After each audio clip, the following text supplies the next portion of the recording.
Quando a gente dá aula para aluno ocidental, a primeira coisa que os alunos ficam desatinados para saber é nome de livro.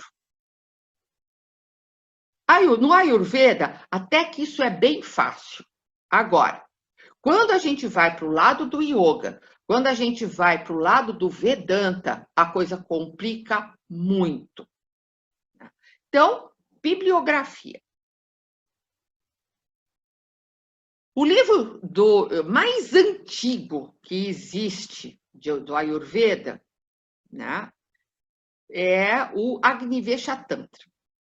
Esse livro é tão antigo que ele nem segue as regras gramaticais de Panini. Claro que esse livro já se perdeu, mas existe ainda alguns exemplares ou fragmentos desses exemplares. Mas, dentro do Ayurveda, existem 3 propostas. Existe o grande trio, que é o Brihatriyai, e o pequeno trio, que é o Lago Triai. O que significa isso? Existem 3 livros que são considerados como sendo o alicerce do Ayurveda. E 3 livros menores, que são os auxiliares desses. É como se fossem 3 pilastras grandes e perto de cada uma delas tivesse uma pilastrinha. Então, qual que é o grande trio do Ayurveda? O grande trio do Ayurveda é o Charaka Samhita. É o mais antigo de todos eles. Ele foi escrito pelo Agnivesha, né? Existe uma coisa ótima, que existe tradução para o português do Charaka Samhita, e existe a possibilidade de se conseguir o Charaka através de PDF. Eu recebi, quando eu fiz o meu curso, eu recebi o Charaka na forma de PDF. E como eu não consigo estudar muito bem através de PDF, porque eu preciso rabiscar coisas quando eu estou estudando, eu imprimi o meu. É imenso de grande, mas para mim vale a pena. Então, além de eu estudar o Charaka, eu faço halterofilismo com ele, porque eu carrego aquele troço para baixo e para cima, e ele é enorme de grande, então já serve também, né, como uma atividade física. Então, esse é a base do Ayurveda. Quando a gente fala nisso, eu gostaria de saber para que serve a erva tal. O que as pessoas fazem? Google. Quando o que as pessoas deveriam fazer? Charaka. Mas aqui no Brasil, isso é quase uma utopia. Querer que as pessoas, quando têm dúvida a respeito do Ayurveda, pegue o Charaka, ou um dos livros que eu vou citar a seguir, do que ir para o Google. Então, por exemplo, eu tenho alunos. Gente, eu recebo, acho que por dia, umas 10 descobertas que eles fizeram através do Google.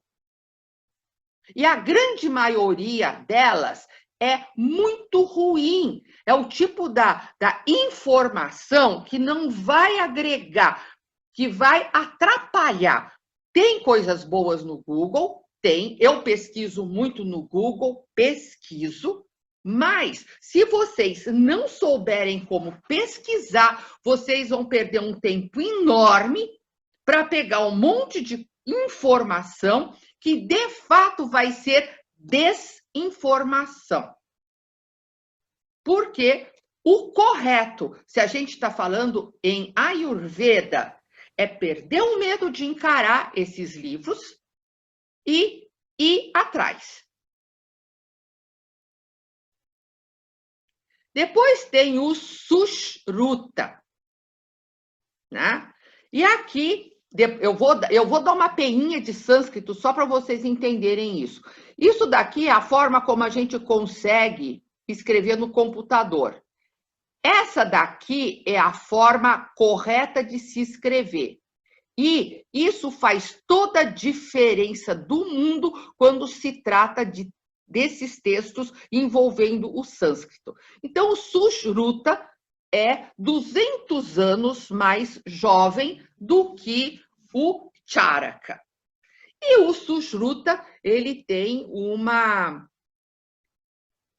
É o que a gente menos usa, para dizer a verdade, porque o Sushruta é voltado para cirurgia. Então, hoje, por exemplo, se faz cirurgia plástica de nariz, cirurgia de reconstituição de nariz. E outro dia eu estava lendo num artigo científico de um jornal de medicina que o Ocidente está usando para a reconstituição do nariz, então, rinoplastia, técnicas que são do Sushruta. Então, o cara era muito bom. Depois, esse outro é o que a maioria das pessoas gostam muito desse compêndio, né? Ashtanga Hridaya. E ele foi de 610, então, ou seja, ele é bem próximo do Sushruta, né? Também existe a possibilidade de se conseguir esse livro através de PDF em português, o que é maravilhoso. Então, o Ayurveda, nesse ponto, tem uma vantagem muito grande sobre o Yoga, porque o Yoga é muito difícil a gente encontrar uma literatura boa escrita em português. Em inglês tem algumas, mas em português não. Então, nós temos os dois grandes pilares do Yoga, né, o Charaka e o Ashtanga Hridaya, disponibilizados em português. O Ashtanga, ele tem uma forma mais amena de falar. Então, ele tem uma forma mais fácil para ser entendida. E bem dentro da tradição, o Ashtanga é em versos. Então, a gente aprende o Ashtanga Hridaya cantando. Se alguma vez vocês tiverem contato com um professor indiano, em geral, aqui no Brasil, eles não fazem muito isso. Eles fazem mais, já vi os professores indianos fazerem isso aqui no Brasil, quando eles querem lembrar de alguma coisa que eles estão explicando, aí eles param, fecham um pouquinho os olhos, e aí eles cantam um pedaço. Porque na Índia, diferente do que é aqui no Brasil, esses textos são todos aprendidos cantando. Então, quando se vai aprender o Ashtanga Hridaya, primeiro você vai aprender a cantar os versos do Ashtanga. Depois que você canta os versos do Ashtanga, você vai começar a estudar o significado daqueles versos. E, por último, você já sabe o significado e tal, você vai estudar palavra por palavra. Esse tipo de ensinamento, desse jeito aqui no Brasil, a gente não consegue fazer tão certinho, né? Dentro do yoga, eu faço uma adaptação de quando eu estudo Yoga Sutra, mas na Índia é assim. Primeiro a gente canta, né? E o Ashtanga Hridaya é para ser cantado. E depois, o Charaka não. O Charaka não é feito em prosa, não é verso. E agora, então, qual que vai ser o pequeno trio? Então, o pequeno trio está relacionado com informações de plantas e ervas que são utilizadas no Ayurveda. Então, esse daqui, que é do século XIV, né, é um clássico também para o conhecimento das plantas. Depois, aqui nós temos o Sarangadhara Samhita, né, do século XIV e do século XV, que também está relacionado com ciências farmacêuticas. Então, ciência farmacêutica é formulação de remédio, não é? Como que eu pego uma erva e transformo essa erva num medicamento. Na realidade, uma couve, por exemplo. Se eu como a couve, como a gente costuma comer couve, então isso é um alimento. Mas eu posso comer couve como se fosse um medicamento. Então, se eu vou comer como se fosse um medicamento, eu vou ter que alterar algumas formas no seu preparo, na sua quantidade, né? E mais, eu posso querer tirar o princípio ativo que tem nessa folha, nessa planta. E, para isso, eu vou entrar na ciência da farmacêutica. Então, aqui se aprende a tirar os princípios ativos das diferentes ervas e também a combinar esses princípios. Então, muitas vezes, uma formulação não é apenas um remédio, mas a combinação de remédios. Então, esse livro fala sobre isso. E depois, o Madhava Nidana, que também é do século XV, né? E ele é muito importante para ajudar nos diagnósticos. Então, na realidade, eu acho que dos três pequenos suportes do Ayurveda, esse daqui é um dos melhores, é um dos mais importantes, porque um dos aspectos do curso e um dos aspectos do Ayurveda que é mais desafiante é justamente fazer diagnóstico. Porque aqui nós não temos ainda uma massa crítica de situação. Então, por exemplo, na Índia, né, existem os hospitais ayurvédicos. Então, você vai lá, você recebe pacientes reais e você vai fazer o diagnóstico e você vai fazer o diagnóstico assessorado por pessoas competentes. Não é? Agora, aqui no Brasil, a gente não tem essa massa crítica. Né? Por exemplo, assim, hoje nós vamos ter um módulo de diagnóstico. Quem é que a gente vai pegar de modelo para fazer diagnóstico? Vamos ficar aqui na rua e o primeiro cara que passar, a gente agarra e vamos levar para a sala e perguntar: olha, cara, você está bem de saúde? Está tudo bem com você? Você sente alguma dor? Não sei o quê? Então, o que acontece? Muitas vezes a gente tem que se auto-usar. Um colega faz o diagnóstico do outro. Isso é bom, mas é um treinamento que às vezes é deficiente. Porque a gente não tem massa crítica ainda para fazer isso. Mas esse livro também é um livro que ajuda muito, né? Nesses momentos de aperto, quando a gente está num momento de aperto muito grande, né? E não tem com quem conversar, ou com quem a gente conversou também não sabe, então a gente pode dar uma ajudadinha aqui. Então, agora aqui. Esse daqui não faz parte nem do pequeno trio, mas é um livro interessante para quem gosta de plantas medicinais. Se bem que aqui esses outros todos também estão falando, são dicionários de plantas, né? O que é muito bom ter dicionário em casa, eu tenho mania de dicionário, porque os dicionários ajudam a gente a encontrar muito rápido aquilo que a gente quer. E aqui o que vocês realmente gostam. Livros de Ayurveda escrito em português.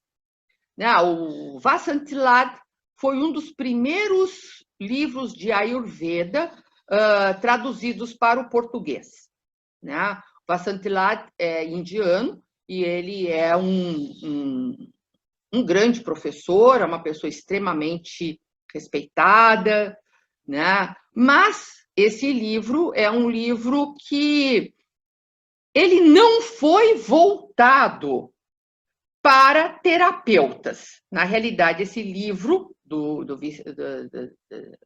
Vasanthilat, ele é uma divulgação do Ayurveda. Então, ninguém vai aprender Ayurveda com esse livro. A gente vai ter noção do Ayurveda com esse livro.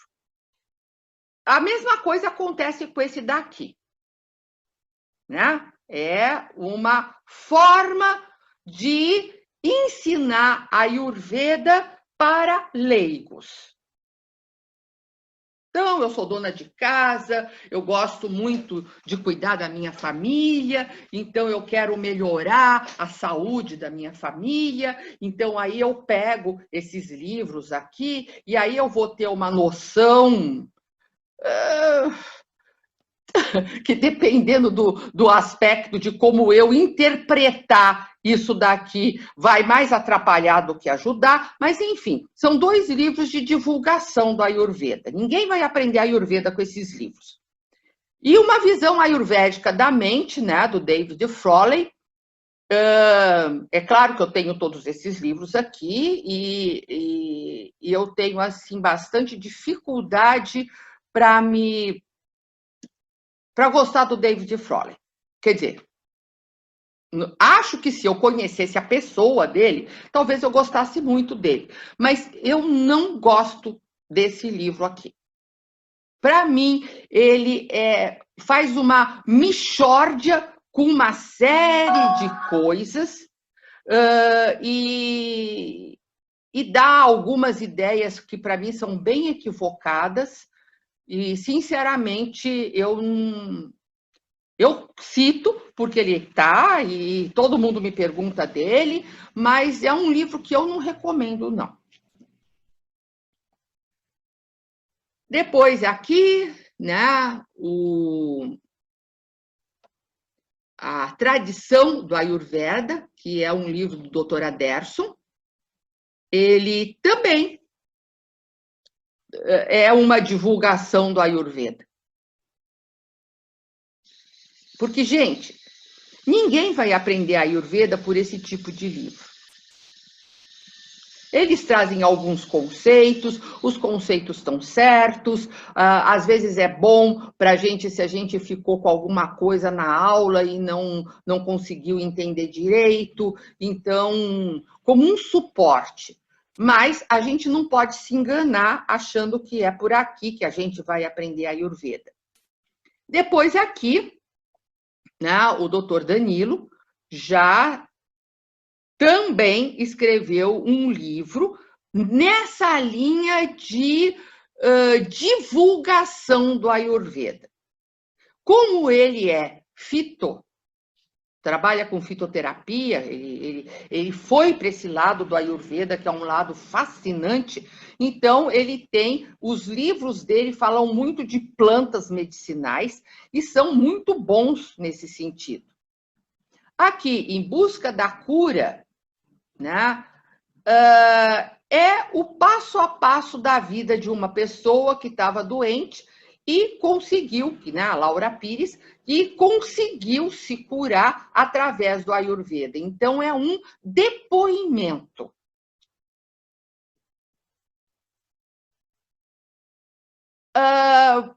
Esse livro daqui, A Ciência da Longa Vida, quando eu fiz o curso, os meus professores falavam muito mal desse livro aqui. O que ele tem de bom? Ele tem algumas tabelas bem organizadas.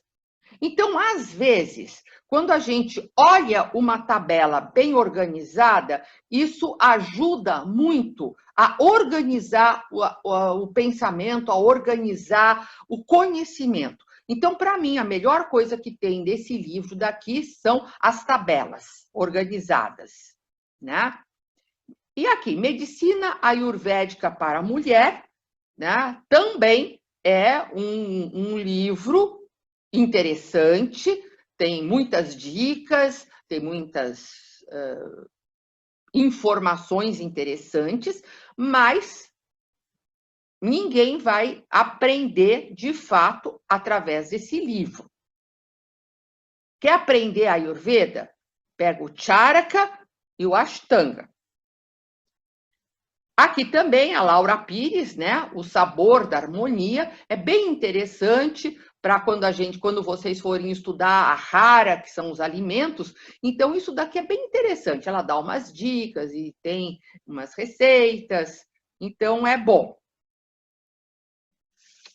Aonde eu pesquiso bastante é nesse Journal of Ayurveda, Integrative Medicine, quer dizer, um jornal de Ayurveda e Medicina Integrativa, o Ayu Journal, que é um jornal de Ayurveda, o International Journal of Ayurveda and Pharma Research, todos esses jornais, né, são periódicos médicos. Então, eles hoje têm muita pesquisa sendo feita na Índia pelos indianos, e essas pesquisas muitas vezes são publicadas nesses jornais, como, por exemplo, assim, o uso do ashwagandha para o tratamento da febre. Então, eles fazem um apanhado de informação e publicam como um trabalho científico. Então, aqui a gente encontra informações que agregam para o conhecimento. Mas não são livros, são revistas científicas, periódicos científicos, e a gente tem que garimpar a informação que a gente quer. Mas, enfim, essas aqui são os locais aonde vocês podem buscar fontes para estudar, né?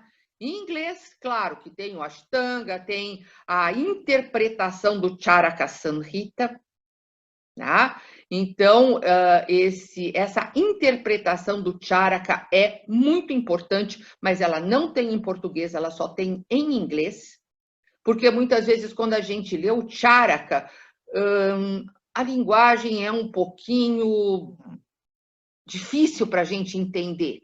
Então, as interpretações do Charaka são muito bem-vindas. Então, eu dei para vocês aqui como é que se diz?